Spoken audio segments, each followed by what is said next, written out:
लहकेदार गे। लाले चुनरी लंदन वाली लहंगा लहकेदार गे। घघरी राजस्थानी लागो चोली छो बिहार गे। घघरी राजस्थानी लागो चोली छो बिहार गे।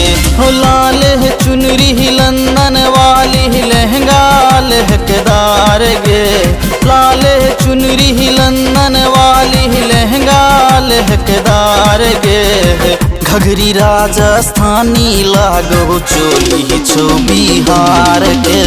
घघरी राजस्थानी लागो चोली छो बिहार के।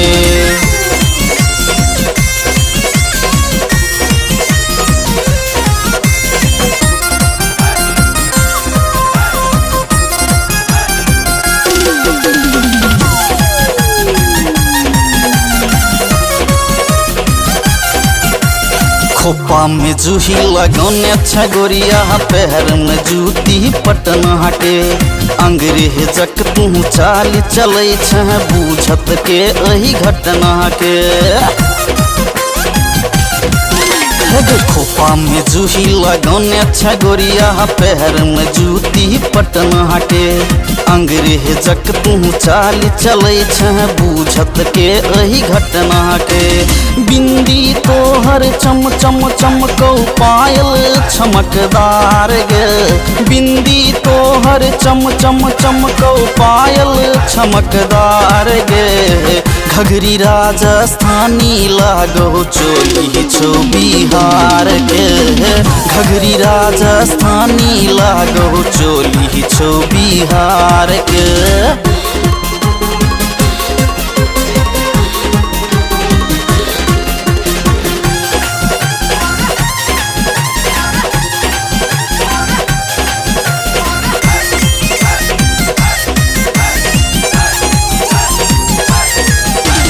बाली उमरिया लचका क कमरिया, अंग अंग तू मस कहबै छ। अंग्रेजी में बात करै छ, आँखी से कनखी चलबै छ। बाली उमरिया लचका क कमरिया, अंग अंग तू मस कहबै छ। अंग्रेजी में बात करै छ, आँखी से कनखी चलबै छ। तू अमेरिकन लंदन वाली, अंग अंग छो रसदार गे। तू अमेरिकन लंदन वाली, अंग अंग छो रसदार गे। घघरी राजस्थानी लागो चोली छो बिहार गे।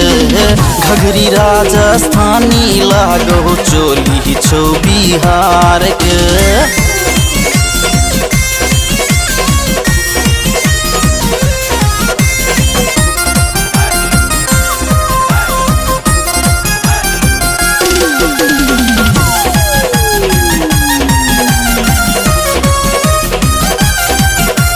होठक लाली लाटी मरै छो, दुनिया के केले तू पागल गे। केस फहराबती चलै छ गोरिया, उड़ि गेल सबटा बादल गे। होठक लाली लाटी मरै छो, दुनिया के केले तू पागल गे। केस फहराबती चलै छ गोरिया, उड़ि गेल सबटा बादल गे। अचिता के अच्छी होश उड़ल देख तोहर ई झटकार गे। दीपक के अच्छी होश उड़ल देख तोहर ई झटकार गे। घघरी राजस्थानी लागो चोली छो बिहार गे। घघरी राजस्थानी लागो चोली छो बिहार गे। हो लाल चुनरी लंदन वाली लहंगा लहकेदार गे। लाल चुनरी लंदन वाली लहंगा लहकेदार गे। घघरी राजस्थानी लागो चोली छो बिहार गे।